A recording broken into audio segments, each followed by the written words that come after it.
Hello mga friend, welcome to our channel. So for today's vlog, magpapalit tayo ng LCD nitong Vivo V17 Pro mga friend. Kasi biyak na siya at ayaw na niyang mag-display. Although naka-turn on itong cellphone na to pero wala, black siya kasi nga kailangan ng palitan ng LCD. At gusto din ng may-ari mga friend na papalitan din ito ng battery. So ayan, magpapalit din tayo ng battery. Ayan, ito yung battery na bago. At saka itong kanyang LCD na replacement. Alright, so tara mga friend, huwag na nating patagalin. Let's go!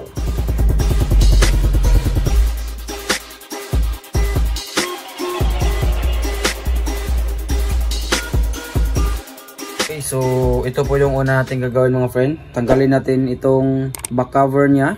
So para matanggal natin yan, gagamit po tayo ng heat blower para mapalambot natin itong nakadikit dito sa gilid niya mga friend.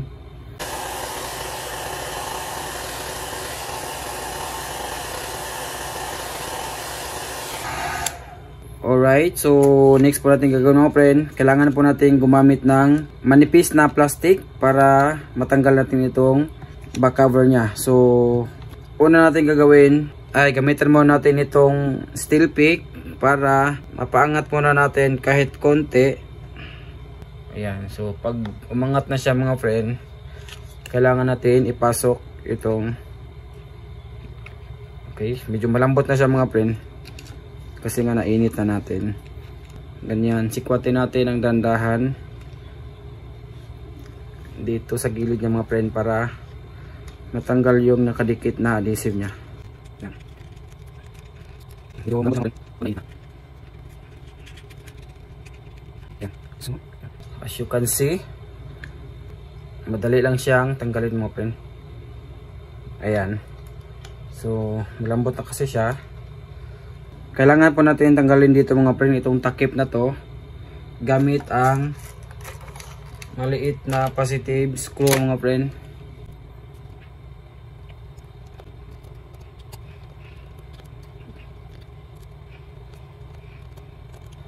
Okay.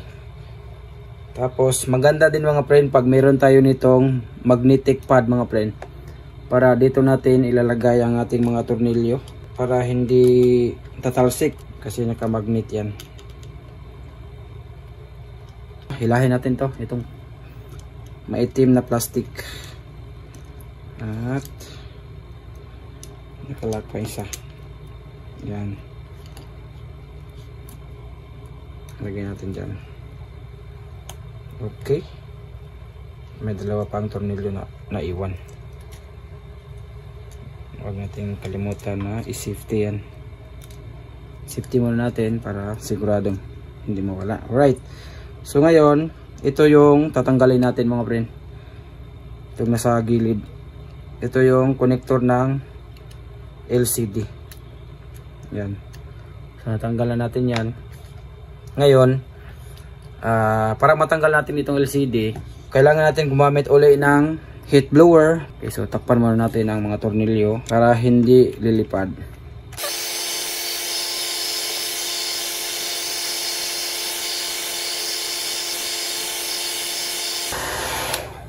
Alright. So ngayon, gagamitan natin ng steel pick. Yan, sikwatin lang natin mga friend. Ayan, medyo mahirap dito banda. Ayan. Pero pag nainit na siya, lalambot din siya. At ganun pa rin, gamitan din natin ng manipis na card mga friend. Yung baraha mga friend, pwede na natin yung gamitin.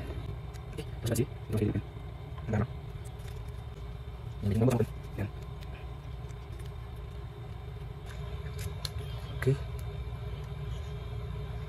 Alright, so as you can see mga friend, madali lang natin siyang natanggal. Ayan. Okay.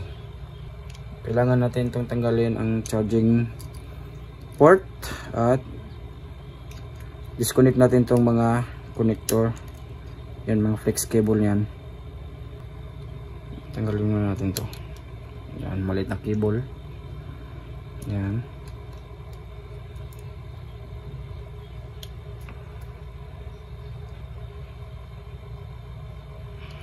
Okay. natin yan. Tapos, so kung nakikita nyo yan, ayan.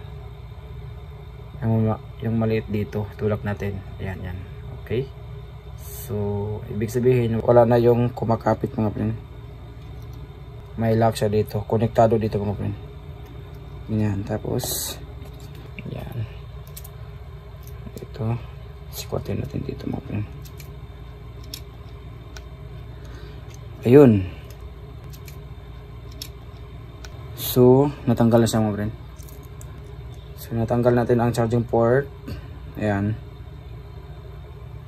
So, ngayon, matatanggal na natin. May guma dito na nakakapit. Ayan. Tanggalin natin itong guma. Ayan. So, pwede rin natin matanggal ang kanyang LCD. Ayan. Ang ating replacement ay ito na. Alright, so ito yung replacement natin, Vivo 17 Pro. So try natin siyang i-connect pansamantala kung gagana ba siya mga friend. Huwag muna natin lagyan ng pandikit. Ibalik natin yun. Charging port.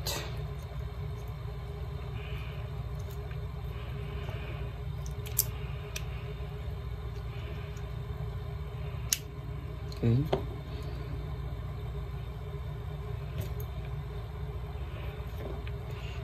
Balik muna natin lahat ng tinanggal natin.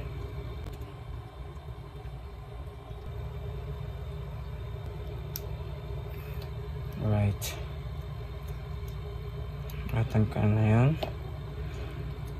LCD. At ito pang iba natin natanggal natin. Right.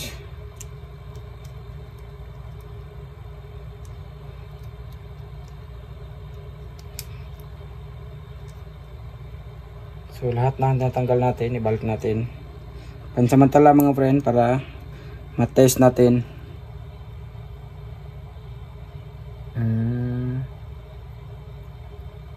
Wala mga friend, ayaw niya mag-on. Baka lubat lang siya no.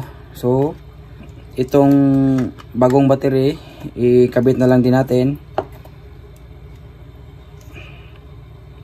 Okay, so para matanggal din natin ang battery, kailangan din natin tanggalin cover na to mga friend.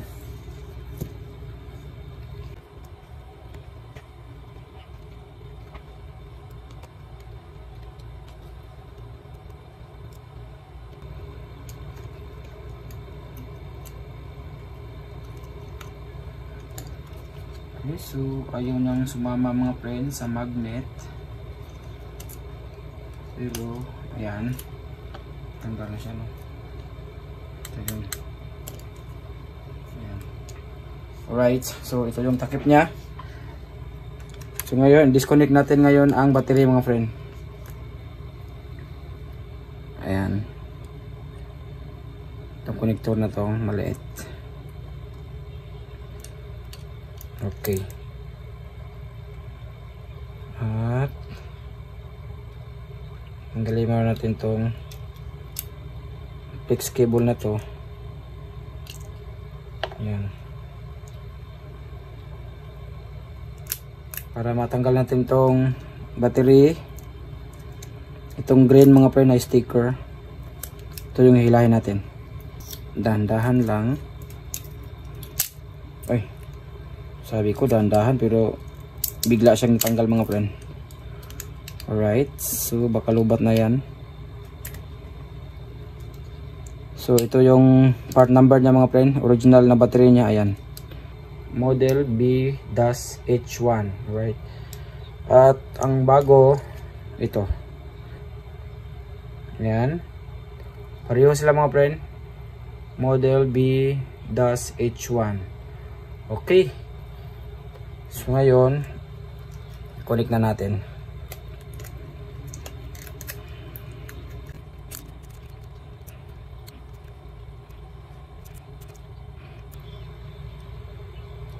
Yan. So na-connect natin. Okay. At ibalik natin mga friend yung natanggal natin.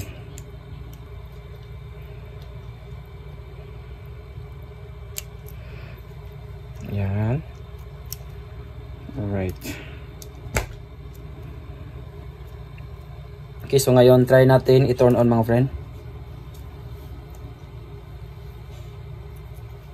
Okay, nag-vibrate na siya mga friend at ayun. So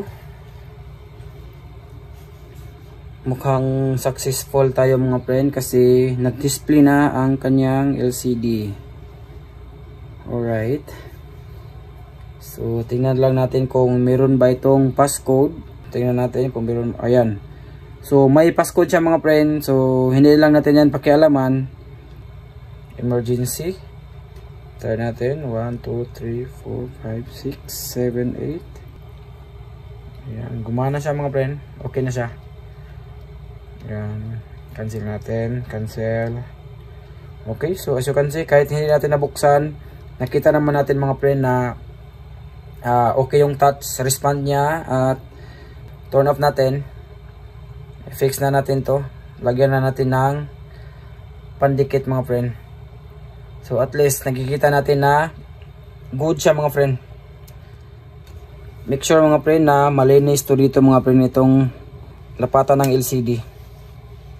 Make sure na malinis yan para pag nilagyan na natin ng adhesive, maganda ang pagkakalapat ng ating LCD. Ayan, so malinis na siya. So para diretso-diretso na. Ayan ito. Ayan ito yung nakakabla natin. Gawin natin ito. At ito din. Itong kulay blue.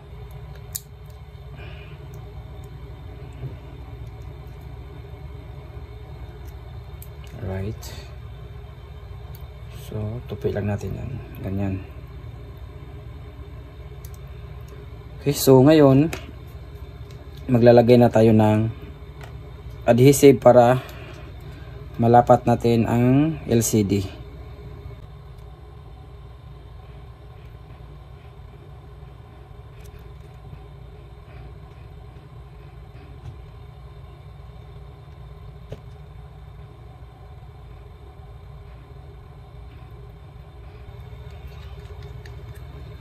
Right. So ngayon, pwede na natin ilagay ang ating bagong LCD mga friend. Pasok lang natin ng ganyan. Tapos ayan. Ilapat na natin ng dahan-dahan. Ayan. As you can see, maganda ang pagkakalapat na mga friend kasi nalinisan natin. Diyan lang natin konti para didikit talaga ng husto ang adhesive. Okay. So ngayon, balik na tayo dito sa likod.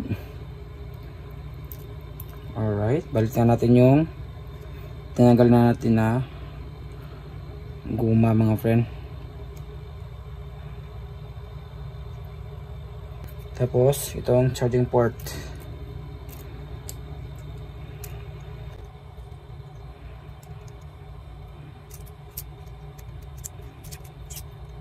Okay. Yung maliit na nakala kanina, balik natin. Ayan.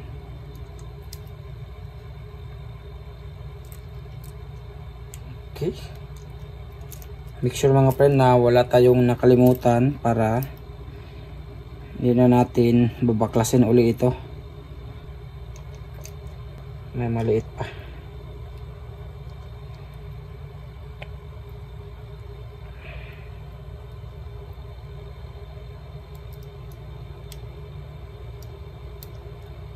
Okay. Alright, so ayan, nakakonect na lahat mga friend. Itong bagong battery natin, nakunik na. So, ibalik natin yung takip dito sa baba mga friend. At ito ding nasa taas.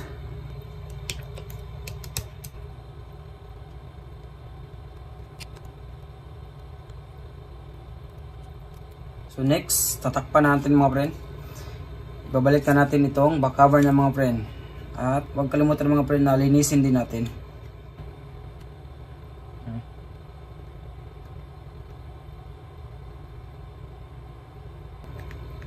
Right. Pwede na natin ibalik ang kanyang back cover.